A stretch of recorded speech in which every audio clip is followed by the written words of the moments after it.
नारायण ने 18 नाम बताए हैं। और ये 18 नाम मैं इसलिए भी बोल देता हूँ क्योंकि आप मैसेज करके पूछते हैं महाराज जी आप वो 18 नाम बता दीजिए, हम लिख नहीं पाए। तो आप लिख लीजिए, औरों को भी बता दीजिए जो कहते हैं हमें घर में रात्रि को स्वप्न गलत आते हैं, डर लगता है, भय होता है, घर में कलह है, झगड़ा है। तो ये अष्टादश जो नाम हैं जो बड़े विशेष हैं अपने आप में, इस लोक से लेके परलोक तक इन 18 जनों को वास्तु का संपूर्ण ज्ञान जितना भी होता है वो पूरा का पूरा। तो उनके नाम एक बार पढ़े, मैं रिपीट कर रहा हूँ। लिखा है कि भृगुर अत्रि वसिष्ठस्य विश्वकर्मा मयस्तथा नारदो नग्नजेशैव विशालाक्ष पुरंदर ब्रह्मा कुमारो नंदीश सौनकागर्गएव च वासुदेवो निरुद्धश्च तथा शुक्र बृहस्पति अष्टादशेत विख्याता वास्तुशास्त्रोपदेशका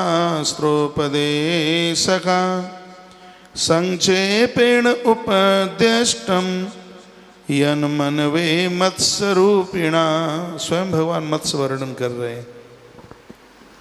कहते हैं 18 महापुरुष जानते हैं वास्तु के बारे में पूरा।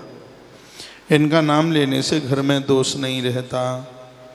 उनके नाम है महात्मा भृगु, महात्मा श्री अत्रि, महात्मा वशिष्ठ, श्री विश्वकर्मा भगवान, मय, देवर्षि नारद जी, नग्नजित, विशालाक्ष, पुरंदर देवराजेंद्र, एक ही नाम है। विधाता ब्रह्मा, भगवान कुमार कार्तिकेय एक ही नाम है। नंदीश्वर, महात्मा सोनक, महात्मा गर्ग, भगवान श्री कृष्ण, उनका प्रपौत्र अनिरुद्ध, दैत्य गुरु शुक्राचार्य और देव गुरु बृहस्पति, ये 18 हैं। इन्हें यदि 18 का नाम लिया जावे तो कभी भी जीवन में घर में किसी भी प्रकार की दिक्कत नहीं रह सकती, परेशानी नहीं रह सकती।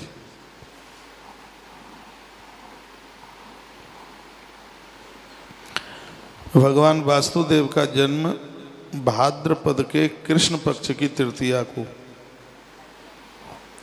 दिन में शनिवार के दिन हुआ। कृतिका नक्षत्र था। विधाता ब्रह्मा और भगवान महादेव ने इनको उत्पन्न किया। इनका जन्म कुलिक बेला में हुआ था और वासुदेव ने बहुत जोर से आवाज लगा के चिल्लाते हुए ब्रह्मा जी से एक बात कही थी। क्या कहा? चराचरमिदं सर्वं त्वया सृष्टम जगत प्रभु। सुनिए। बिना अपराधेन चमाम पीड़यंती च सुरावृसम। वास्तु पुरुष ने कहा, हे जगत करता, आपने संपूर्ण चराचर जगत को रचा है, मेरी भी आपने रचना की है, फिर ये देवता सब मिलकर के मुझे पीड़ित क्यों कर रहे हैं? वासुदेव ने ऐसा विधाता ब्रह्मा को कहा, ये सब देव मुझे क्यों पीड़ित कर रहे हैं, ये मुझे क्यों कष्ट दे रहे हैं, मैंने क्या बिगाड़ा है? ब्रह्मा जी ने जवाब दिया, वरम तस्मै ददौ प्रीतो ब्रह्मा लोक पितामह ग्रामे वा नगरे वापि दुर्गे वा पत्तनेपे वाह। कहा, हम तुम्हें वरदान देते हैं, नगर में, गांव में, लोगों के घरों में ईशान कोण में तुम्हें स्थान मिलेगा। जहाँ जिस ईशान कोण में लोग देवी देवताओं को स्थान देंगे, वहाँ बंदन पूजन करेंगे। उस पूजा से तुम इतने संतुष्ट होगे उस परिवार को दिन दूना रात्रि चौगने के रूप में उबार देंगे। कुबेर का खजाना भी ईशान कोण में रखा जाता है। ईशान कोण अति पावन है, पवित्र है, पूजा के लिए बहुत अद्भुत है, बहुत बढ़िया है, ज़्यादा ही बढ़िया है। नया गृह प्रवेश, जीर्णोद्धार, यात्रा के बाद घर में आते हैं तब प्रतिवर्ष घर में एक बार हवन यज्ञ हो, इससे उस घर के दोष दूर हो जाते हैं। इसमें बड़ी और भी सुंदर बात कही है, घर में पुराणों का स्वाध्याय होने से भी वास्तु दोष दूर होता है। इसलिए 9 अखंड रामायण के पाठ की मैंने आपको चर्चा की थी। और एक और इसमें बड़ी सुंदर बात कही है, घर में भगवान गणेश जी की स्थापना करके प्राण प्रतिष्ठा न कराएं, ऊपर दरवाजे पर लगवा दें, पूजा में रखें। भगवान गणेश को जगह देने से, उनकी स्थापना करने से घर के वास्तु दोष दूर हो जाते हैं। गणेश जी 3-4 तरह की प्रतिमाएं हैं गणेश जी की। एक सूंड ऐसे है, एक सूंड ऐसे है, एक सूंड ऐसे है, एक सूंड ऐसे उठी भी है गणेश जी की। देखी होंगी आपने, जिन गणेश जी की सूंड बाईं तरफ है, ये तो मैंने कथा में भी आपको निवेदन किया है। ऐसे गणेश जी को आप अपने दरवाजे पर लगा देते हैं, सही यही है, आपके घर के कभी ताले नहीं टूटेंगे, कोई उसके ऊपर अतिक्रमण नहीं कर सकता। गणेश जी की तरफ से बाईं तरफ कोई घर को लूट नहीं सकता। इसलिए घर के प्रमुख दरवाजे पर, मैं ग्रंथ से बोल रहा हूँ, घर के प्रमुख दरवाजे पर भगवान गणेश जी जिनकी सूंड बाईं तरफ हो वो लगाइए। गणेश जी की तरफ से बाईं तरफ, जैसे मैं बैठा हूँ तो बाईं तरफ का मतलब सूंड यूँ घूमी हुई हो, बाईं तरफ बायां हाथ ही है। पूजा में जो आप गणेश जी बैठा रहे हैं वो दाईं तरफ सूंड ऐसे घूमी हुई हो। ये रिद्धि सिद्धि देने वाले हैं, आनंद देने वाले हैं, संपदा देने वाले हैं। आपको सोचने में देर लगेगी, उनको पूरा करने में देर नहीं लगेगी। दाईं तरफ के गणेश इतने प्रभावशाली हैं, सब कुछ दे देंगे। विद्या ये दे दें, संतान ये दे दें, परिवार ये दे दें, संपदा ये दे दें। स्वस्ति रूप हैं गणेश, भाग्यशाली हैं वो। गणेश के प्रति जिनकी श्रद्धा है। बाजार में रुपया फंस गया है, आ नहीं रहा है कैसे भी, मेरे निवेदन पर हर बुधवार को सिंदूर चढ़ा के 21 दूर्वा इनके ऊपर चढ़ाइए, आनंद कर देंगे, आनंद कर देंगे, इंसान बना देंगे। इतनी बड़ी कृपा है भगवान गजानंद की। भगवान गणेश अद्भुत देव है। और कहीं रोज घर में इनके 12 नाम ले लें भैया, दोष वास्तु दोष, उस दोष का पिता भी चल के आ जाए तो न टिक पाए। इतने अद्भुत 12 नाम है। सुमुख, एकदंत, कपिल, गजकर्ण, लंबोदर, विकटानन, विघ्न विनाशक, धूम्रकेत, गणाध्यक्ष, भालचंद्र, गजानन। कितनी देर लगती है नाम लेने में, आनंद हो जाएगा, आनंद। और मैंने पूर्व में भी बोला, एक बार फिर बोल रहा हूँ, यह गरीबी दरिद्रता जीवन का एक बड़ा श्राप है। देवताओं की दुआ और अपने पुरुषार्थ के द्वारा, देवताओं की कृपा, महापुरुषों की दुआ और अपने पुरुषार्थ, तीनों को संगम बनाइए। देखिए आपका उत्थान कैसा होता है, आपकी तरक्की कैसे होती है, आनंद आ जाएगा, आनंद। एक बार ये आप करके देख लीजिए। एक भगवान गणेश जी की सूंड ऐसी है जो बिल्कुल सीधे है। आपके प्लॉट पर, आपके मकान पर, आपके दुकान पर किसी ने कब्जा कर रखा है और वह खाली नहीं करता, कोर्ट कचहरियों से फुर्सत नहीं मिल रही है। तो ऐसे गणेश जी हैं, शीघ्र ही सफलता दे दें, देर न लगे, ऐसी कृपा है भगवान गजानंद की। एक गणेश जी और हैं जिनकी सूंड ऊपर ऐसे उठी हुई है, देखा यूं ऐसे उठी हुई है ऊपर, ये रोगों का निवारण करने वाले हैं। हाँ, जिनकी दाहिनी तरफ है वो गणेश जी संपदा देंगे और घर में वंश वृद्धि करेंगे, बाईं तरफ वाले दुश्मनों का नाश कर देंगे। जिनकी एकदम सीधी है सूंड, आपकी संपदा की दुर्गति नहीं होने देंगे। फालतू में मुझे बहुत लोगों ने पूछा, कहा महाराज जी बेटा पूरा पैसा शराब में उड़ा देता है, जुए में ख़त्म कर देता है। तो मैंने उन्हें निवेदन किया था, ऐसे गणेश जी लाओ, बाजार में भी मिलेंगे, जिनकी सूंड एकदम बिल्कुल सीधी है, उन्हें घर में पूजिए, पंचामृत से नलाइए, उन्हें मोदक का भोग लगाइए, दूर्वा चढ़ाइए और उनका चमत्कार देखिए, प्रभात देखिए, कमाल कर देंगे। ऐसे गणेश हैं जिनकी सूंड है यूं एकदम बिल्कुल ऐसे। आपकी जानकारी में कोई ऐसा हो जिसको क्षय रोग है, कुष्ठ रोग है, खतरनाक बीमारी है, लोग घृणा करते हैं, आपके अंदाजे में यदि कोई ऐसा है, कोई दिक्कत है, कोई परेशानी है, और ये सब चीज़ें इन्फेक्शन के द्वारा भी हो जाती हैं, इसलिए मनुष्य से घृणा ना करें, ये किसी को भी हो सकता है, उसके मददगार बनिए, उनकी हेल्प कीजिए। और मैं उस समाज से बड़ा दुखी होता हूँ, अपने लोग अपनों का अपमान करते हैं। जिन माताओं को पति नहीं है, दुनिया छोड़ के चला गया, मैं तो कहता हूँ किसी साधु से कम नहीं है जीवन उसका, किसी महापुरुष से कम नहीं है, लेकिन उसको घृणा की दृष्टि से समाज देखता है, बहुत नीच दृष्टि से देखता है, कटाक्ष के रूप में देखता है।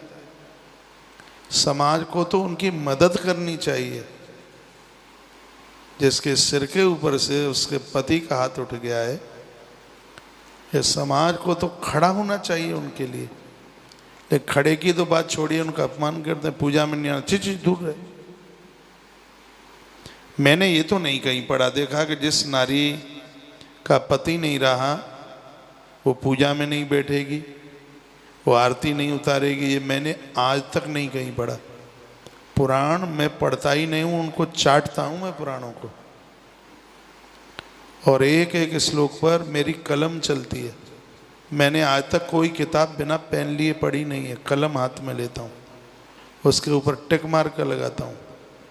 मैंने ये ग्रंथ में तो नहीं पढ़ा कि जिस नारी को पति नहीं है तो पूजा में नहीं आएगी, आरती नहीं करेगी, भगवान को उत्सव में नहीं खड़ी होगी। मुझे तो ये ढूंढने से नहीं कहीं मिला। हाँ, मैंने ये जरूर पढ़ा है, जिस माता कुंती का पति नहीं है, पांडु जी महाराज नहीं है, हस्तिनापुर की गद्दी पर अपने पुत्र के माथे के ऊपर पहला टीका मां कुंती करती है। लोग समर्थन करते हैं, तालियां बजाते हैं, मां कुंती को वंदन पूजन करते हैं। प्रभु राम जी के लिए भी माता कौशल्या के पति कहाँ रहे? दशरथ। लेकिन उसकी महिमा मां कौशल्या की, हर पूजा कार्य में मां को आगे किया जाता है। इस रूढ़िवादी परंपरा से बचिए जो हमारे समाज के लिए बहुत ज्यादा घातक है, बचिए, इससे बचिए। एक बात मैं बोलूं, निवेदन करूं, नारी वह अशुभ नहीं है जिसका पति नहीं है। नारी वह अशुभ है जो पति को धोखा दे करके दुष्चरित्र है, कुकर्म है उसके पास चरित्र नहीं है, उसके पास लाज नहीं है, अशुभ वह होनी चाहिए। ये तो एक साध्वी जीवन जी रही है, एक तपस्वी जीवन जी रही है, उसको पूछो कैसे जीना, पति के बिना कैसे जीवन जिया जाता है, कैसे समय पास किया जाता है। ऐसी पूज मात शक्ति का, मेरी बहनों का आदर समाज में होना चाहिए। उनसे घृणा ना हो। किसी को कोई रोग है, रुग्ण है, उसके सहयोगी बनिए।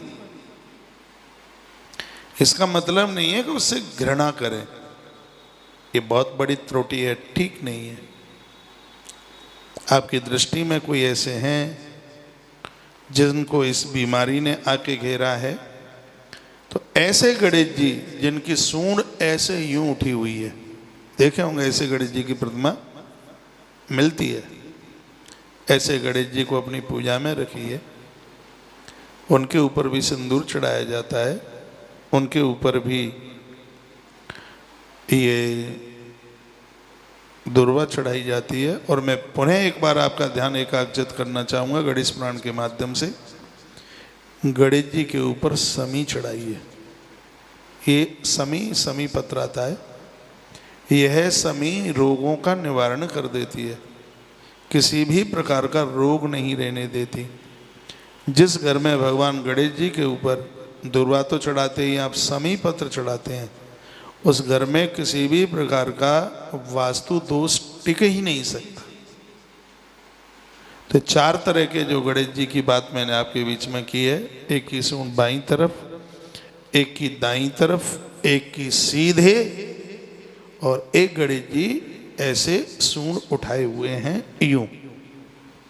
जिन घरों में ये देवीय प्रतिमा है, गणेश जी की प्रतिमा है, वहाँ किसी भी प्रकार का दोष रह नहीं सकता। एक बार पुनः रिपीट कर रहा हूँ, बाईं तरफ है ये दुश्मनों के अंदर जो कुबुद्धि भरी हुई है उसका नाश करेंगे। दाईं तरफ है ऋण मुक्त कर देंगे, वंश परंपरा को बढ़ाएंगे। जिन बहनों को संतान नहीं है, बेटा बेटियां नहीं है, ऐसे गणेश जी जिनकी सूंड दाईं तरफ है, जिनका प्लॉट, जिनका मकान किसी ने कब्जे में ले लिया है, जिनके बच्चे पैसा उड़ा रहे हैं, पैसे का नाश कर रहे हैं, जुआ खेलकर, शराब पी करके, सुन लो कान के ढपोला खोलकर, ऐसे गणेश जी को आप पूजिए, वंदन कीजिए। जिनकी सूंड ऐसे बिल्कुल ऐसे एकदम, उन गणेश जी को पूजिए, बिल्कुल सीधे सूंड। जिनके घर में कोई रोगी है, अति बीमार है, जिस घर में से पैसा बहुत दवाई दूरी के ऊपर खर्च होता है, इतना पैसा बीमारी में खर्च होता है, मैं पहली बार बोल रहा हूँ, मुझे ग्रंथ में मिल गया। तो जिन गणेश जी की सूंड यूं ऐसे ऊपर है, उनके ऊपर दुर्वा चढ़ाइए, सिंदूर चढ़ाइए, समी पत्र जरूर चढ़ाइए। यह रोगों का नाश कर देंगे, घर को आनंद से भर देंगे। घर में आनंद ही आनंद होगा, किसी भी प्रकार की कोई कमी नहीं रहेगी। और एक बार पुनः निवेदन करूंगा, ग्रंथ के माध्यम से बोल रहा हूँ, जिस घर में ये भगवान गजानंद हैं, उस घर में किसी भी प्रकार का वास्तु दोष नहीं रहता।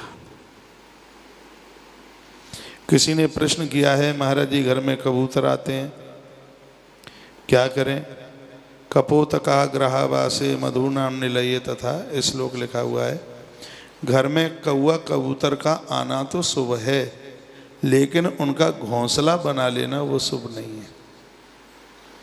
आपके घर में मधुमक्खी आती है, मधुमक्खी का आना शुभ है, लेकिन मधुमक्खी घर में आके अपना छत्ता बना ले, ये सब बातें लिखी हैं,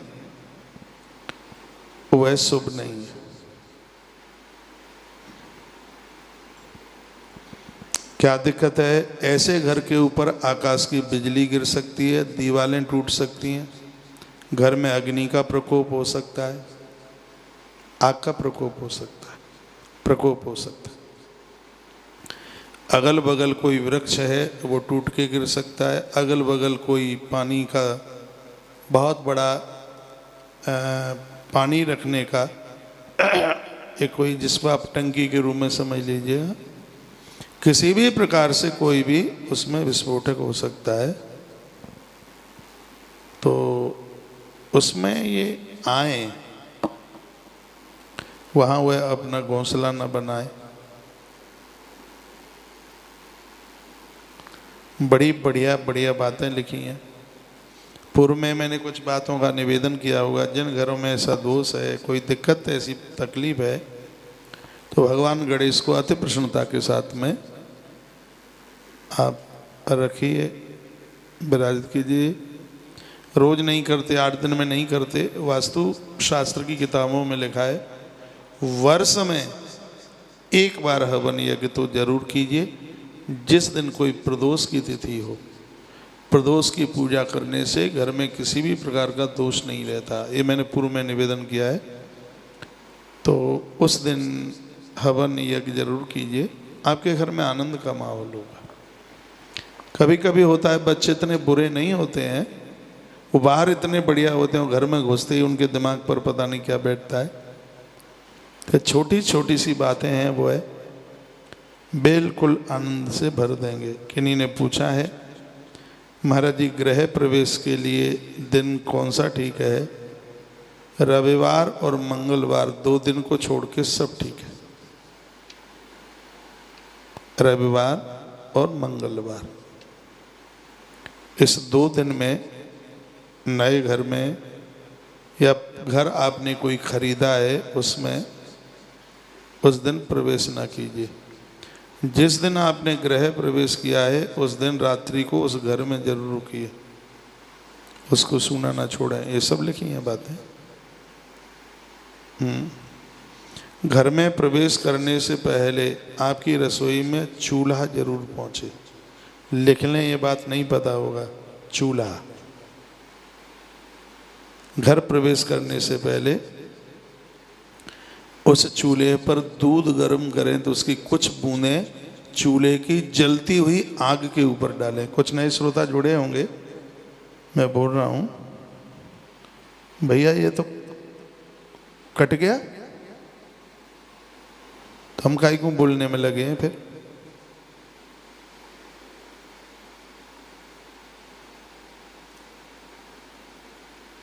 हाँ,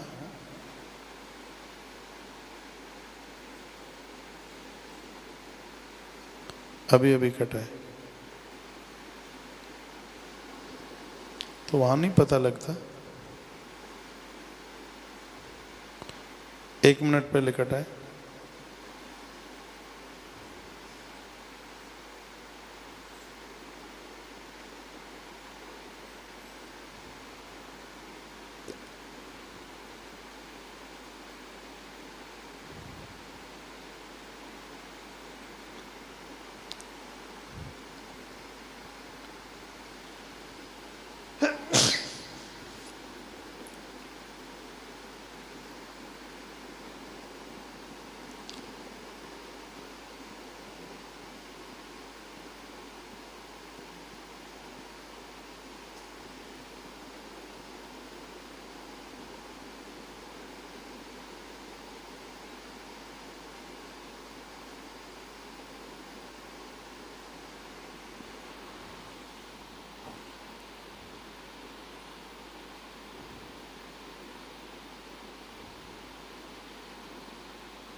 हाँ? 9 तारीख को अभी मत करो, 9 दुर्गा में करना।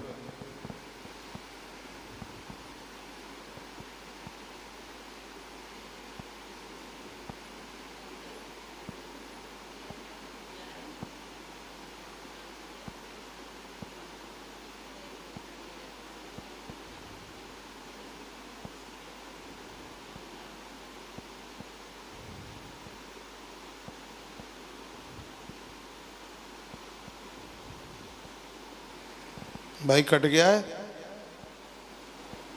हाँ, ऐसे कैसे कट जाता है?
नहीं हुआ, इसमें तो नहीं हुआ।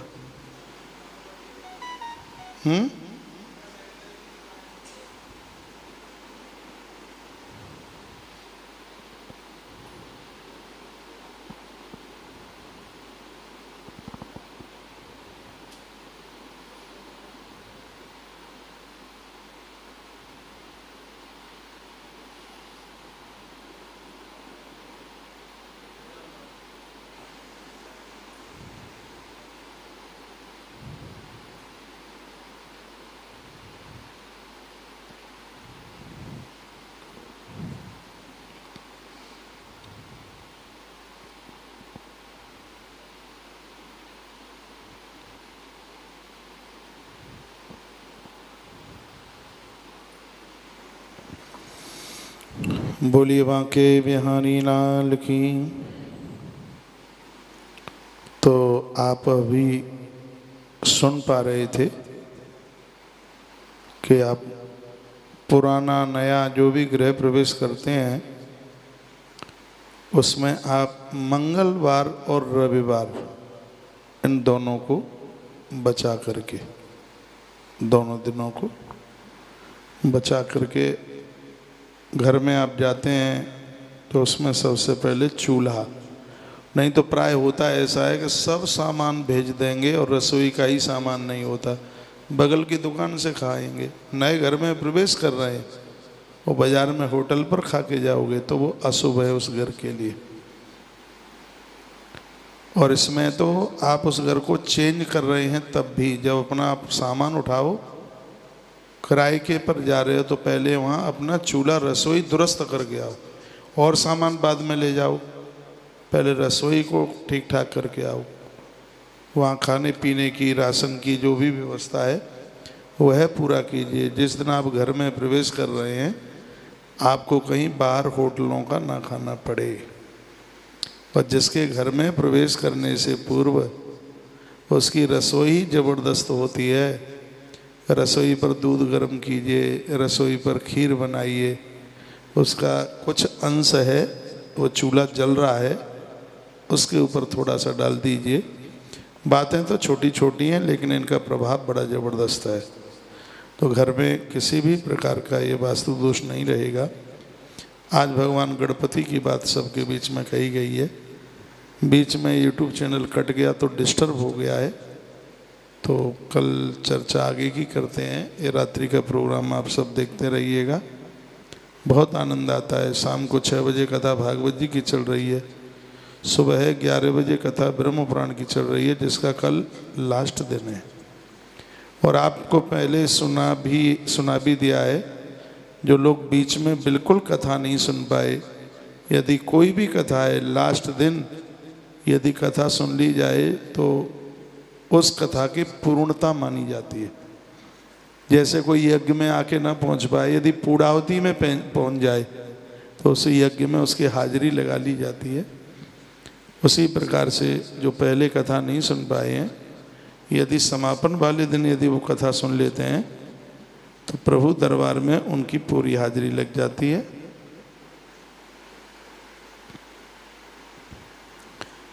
तो ये आप ज़रूर कर लीजिएगा।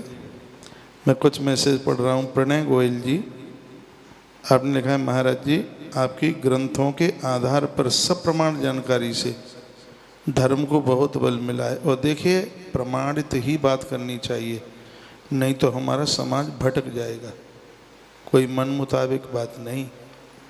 अभी भी देखो, मैं सामने आपके बैठा हूँ, मेरे पास किताब, एक तो वास्तु विज्ञान की प्योर संस्कृत का ये ग्रंथ है, इसमें मत्स्य पुराण के सूत्र हैं, ये बहुत अद्भुत है। इसमें ये देखिए, ये ग्रंथ है, इतनी मोटी किताब है, और ये देखिए पूरा संस्कृत का ग्रंथ है।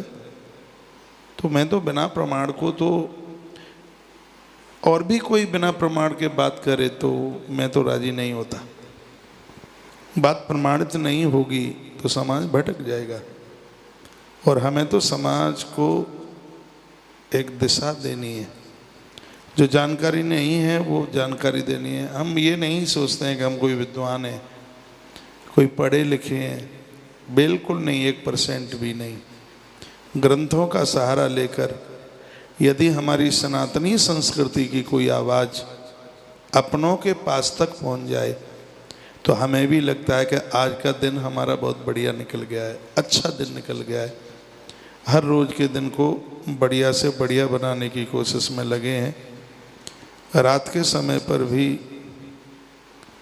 आप इस प्रोग्राम को सुनते हैं, बड़ा अच्छा लगता है। कहीं न कहीं ये रात्रि के समय की कही गई बातें भी काम में ज़रूर आएंगी।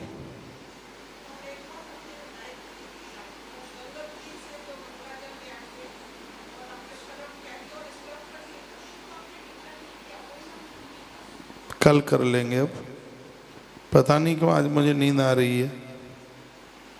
ये बीच में ये चैनल कट भी गया नहीं, उतनी देर में बहुत कुछ बातें कह लिया था।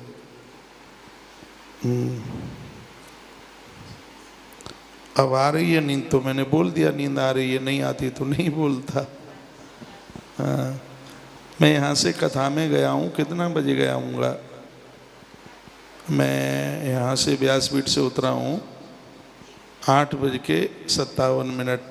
9 बजे से 5-7 मिनट पहले ही गया हूँ। जाते ही 9 बजे मैंने फ़ोन सुनना शुरू कर दिया और जैसे ही फ़ोन सुन करके वो पूरे 10 बजे तक फ़ोन आते रहे। जैसे ही मैं 10 बजे इधर प्रोग्राम के लिए चला तो बरेली से वो मैया आ गई है, माता बीना देवी पीछे बैठी है। तो खड़े खड़े उसको 2-4 मिनट 5 मिनट मैया जी को बात करी। उसके तत्पश्चात यहाँ का ये टाइम हो ही गया था, तो फिर मैं दौड़ दौड़ के आपके बीच में भी पहुँच गया हूँ।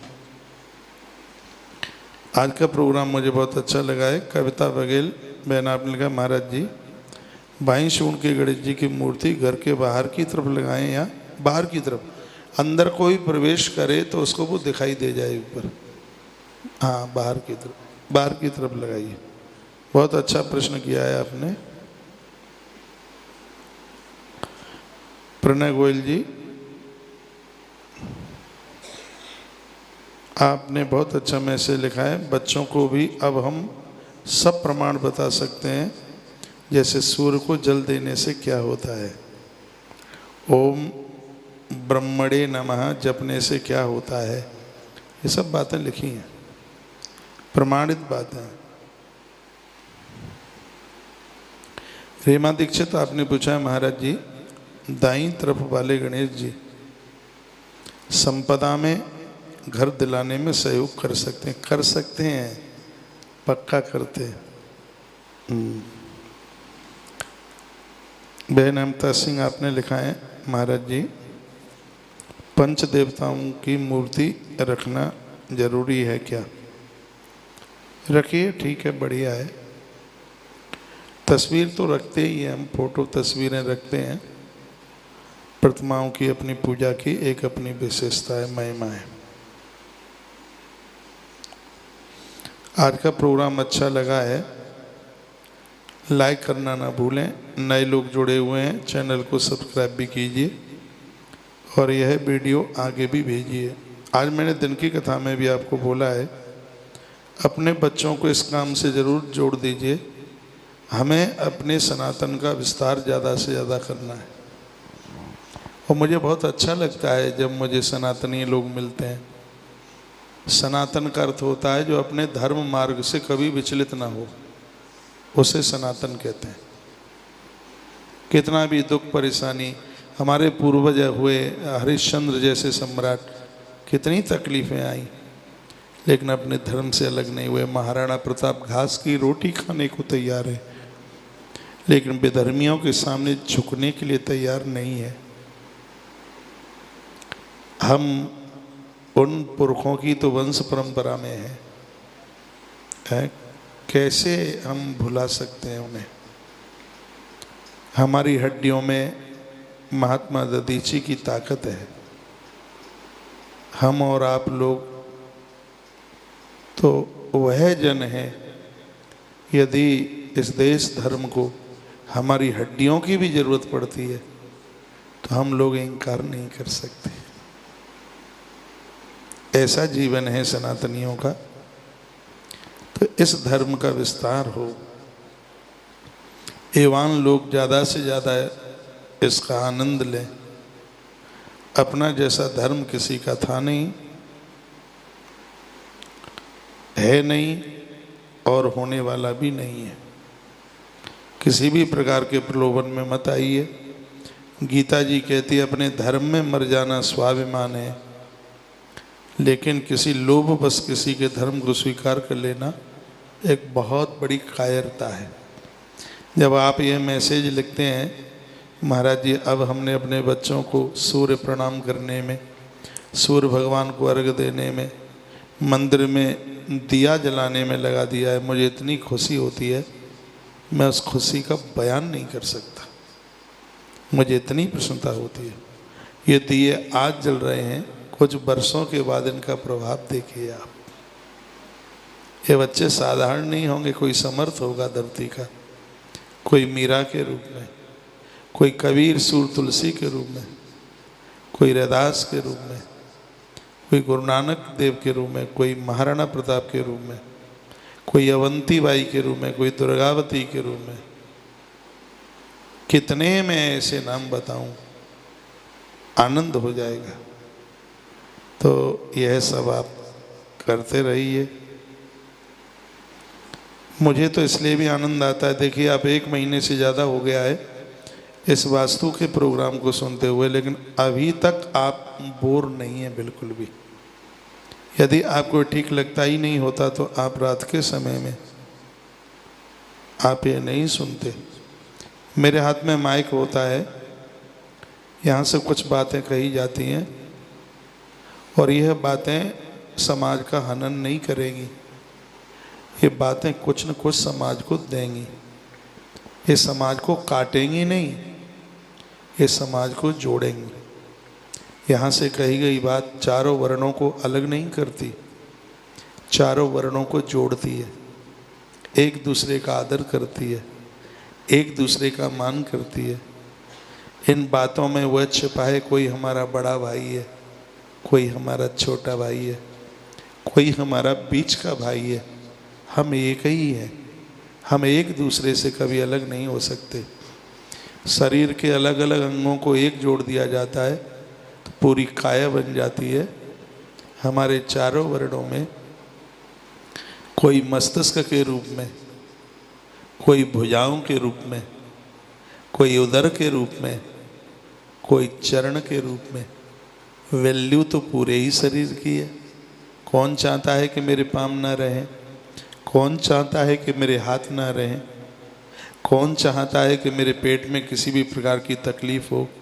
कौन चाहता है कि मेरा मस्तिष्क खराब हो? कोई तो नहीं चाहता। तो कौन चाहेगा कि हमारा समाज बिखर जाए, हमारा समाज कट जाए? कोई नहीं चाहता। जैसे शरीर के अंगों को मिलाकर एक सुंदर काया बन जाती है, उसी प्रकार से हमारे चारों वर्णों के लोग इकट्ठे होकर सनातन की रौनक बढ़ा देते हैं, इसको सुंदरता दे देते हैं, इसको तंग कर देते हैं, इसको ऊंचा कर देते हैं। हम अपने धर्म से कभी विचलित ना हो, यही हमारी सनातन पद्धति है। हम अपने स्वाध्याय के साथ, संस्कारों के साथ एक दूसरे का आदर मान करते हुए खड़े रहें, मुसीबतों का सामना करें। कितनी भी तकलीफ आवे, हम अन्याय और अधर्म के सामने ना झुकें। यही हमारी सनातनीय परंपरा है, यही हमारा सनातन है। सनातन उसे कहते हैं, हमने सोचा है हम उसके थे, हम उसके हैं और हम उसके रहेंगे। सनातन है। चींटी मरने के बाद भी जो उपवास कराना सिखाए वह हमारा धर्म सनातन है, वो सनातन है। मृत्यु के तत्पश्चात भी हम अपने पूर्वजों को तृप्त करने का संकल्प लें, उस धर्म का नाम सनातन है, वो सनातन है। हम और आप निश्चित रूप से बड़े बड़भागी हैं भाग्यशाली हैं। ऐसे धर्म में हमारा जन्म हुआ है, ऐसे धर्म में हमारा जन्म हुआ है, कितने भी जन्म लेने के बाद में हम प्रकृति के इस ऋण से कभी उर्ण नहीं हो सकते। भारत माँ की धरती पर जन्म हुआ, हम इंसान मनुष्य बन के आए, और ऐसे मनुष्य बन करके आए हैं जहाँ हम सत् कार्यों में लगे हैं, सत्कर्मों में लगे हैं। हम तो प्रकृति का बहुत बहुत धन्यवाद दें। और भी कुछ मैसेज हैं। दुबई से बहन स्मिता तिवारी, आपने लिखा है, महाराज जी आपसे बहुत ही ज्ञानवर्धक जानकारी मिलती है। हमारा परिवार भी पूरा धार्मिक है, हम लोग भी ब्राह्मण हैं। पहले लगता था हमें सब कुछ पता है, लेकिन आपको सुनने के बाद लगता है अभी तो बहुत बाकी है।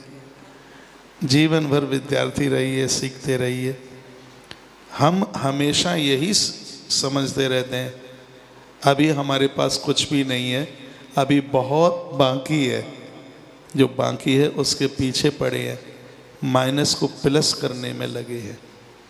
जब तक अंतिम श्वास रहेगी तब तक सीखने की जो एक अंदर से उत्साहता है वो समाप्त नहीं होगी। रेणु परिवार, आपने पूछा है गुरुजी शंख पुष्पी के बारे में बताइए। माताओं के लिए शंख पुष्पी वरदान है। मैं कथा में कल चर्चा कर लूँगा या कल रात्रि को बता दूँगा। टाइम ज़्यादा हो रहा है, 11 बज गया है। ईश्वरी देवी चारण, महाराज जी मेरा तो ही था, आपके कहने के बाद सूर्य देव को अर्घ देकर अष्टोत्तर सतनामावली का पाठ कर। इतना बढ़िया धर्मराज युधिष्ठिर करते थे। जो अष्टोत्तर नाम है, 108 नाम है भगवान सूर्य के। ये स्वामी विवेकानंद जी महाराज, महात्मा गांधी और धर्मराज युधिष्ठिर इसका पाठ करते थे। सूर्य भगवान ने अक्षय पात्र दे दिया था जिसका अन्न कभी समाप्त नहीं होता था।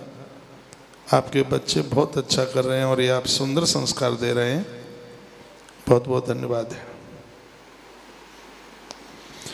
सुनीता बहन अलवाने, आपने लिखा है महाराज जी हमारे घर की पितृदेव की सुपारी वाली मूर्ति टूट गई है, क्या करें? नदी में प्रवाहित कर दीजिए, कोई दिक्कत नहीं है।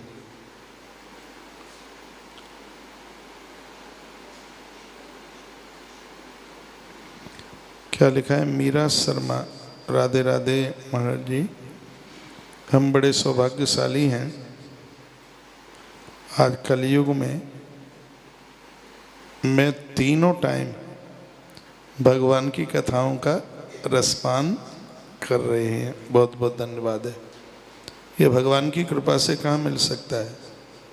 हरि कृपा के बिना सत्संग नहीं मिलता। भगवान की कृपा के बिना महापुरुष नहीं मिलते, महापुरुषों के बिना सत्संग नहीं मिलता। बिनु हरि कृपा मिले नहीं संता। ये तो भगवान कृपा करे तब ही संभव है।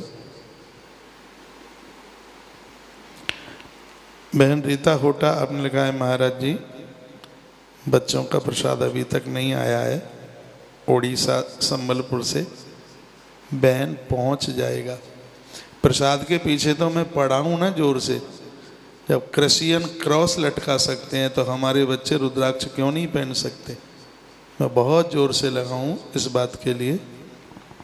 बिल्कुल पहुँचेगा, पक्का पहुँचेगा, चिंता ना करें।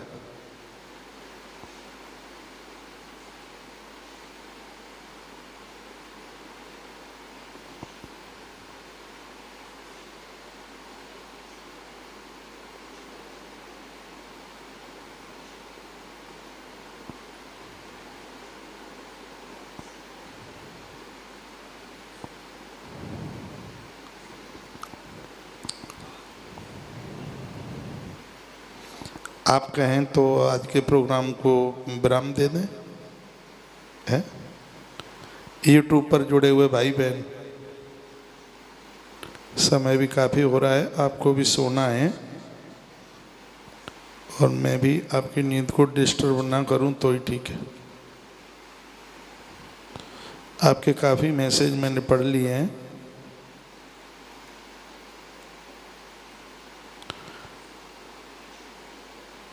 कुछ आपने किडनी वगैरह रोगों के बारे में भी पूछा है।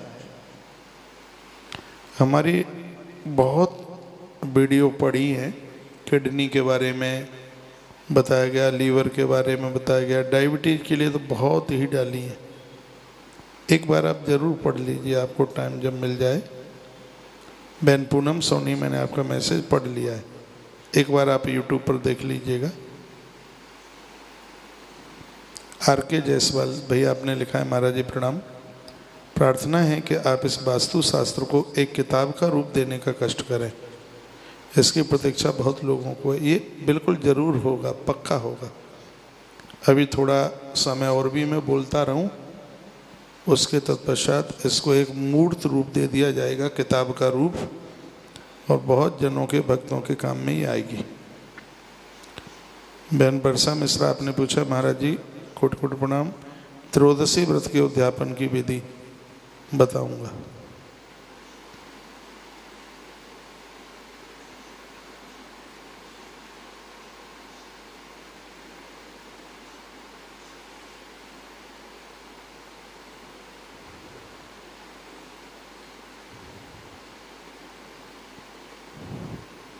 एक भैया कीर्तन लगाओ। कीर्तन करते करते ही आप विश्राम के लिए जाएंगे। और मैंने पहले ही भी निवेदन किया है, मैं आपके स्वास्थ्य की कामना करता हूँ। ये नियम बना लीजिए, सोने से पहले 1 गिलास गर्म पानी जरूर पिएंगे डेली। मैं भी पीता हूँ, सोने से पहले 1 गिलास गर्म पानी। अब आप कहोगे हम आश्रम में, यहाँ गर्म पानी कहाँ से आएगा? तो मैं कल से बोल दूँगा कि 11 बजे 1-2 बाल्टी गर्म पानी बढ़िया सा किया हुआ बाहर मिले, आराम से गर्म पानी पी के ही सोइए, जो कि स्वास्थ्य के लिए बहुत ही ज़्यादा लाभदायक है, फ़ायदा है। भैया माइक खोलो, भजन।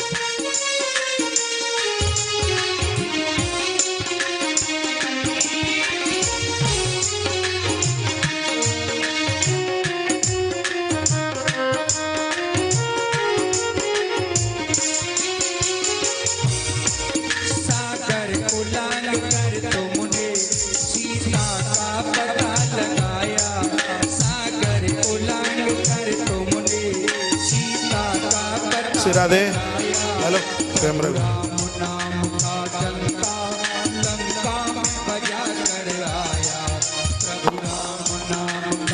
आप सब सोए?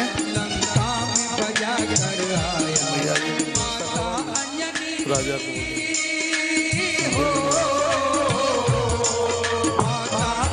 आप भोजन कर लिए? नहीं किए? भोजन नहीं किए? ये टपका मन देना रात को। सुबह देख लूंगा आपके संग में, ठीक है? हाँ, मैं अलग रख देना, ठीक है? भोजन कर लिए भाई? जय जय श्री राम के लिए कुछ दिन रुकोगे? 2-4 दिन रुको। सुबह जाएंगे?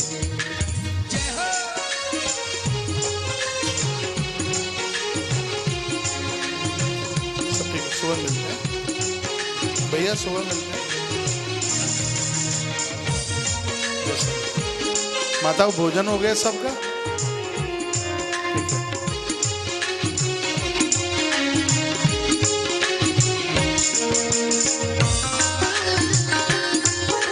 आप सब भोजन ले लिए? कूलर चालू है? कूलर चालू कर दो कूलर। लक्ष्मण को बचाने की तब सारी आशाएं टूटी, सुबह लक्ष्मण को बचाने सबको मिलता हूँ मैं सुबह। टाइम का ध्यान रखिएगा, मैं सुबह 10:30 से लेके 11:45 तक सबको मिलूँगा। 10:30 15 मिनट सबसे बात करूँगा, ठीक है। जय श्री राधे।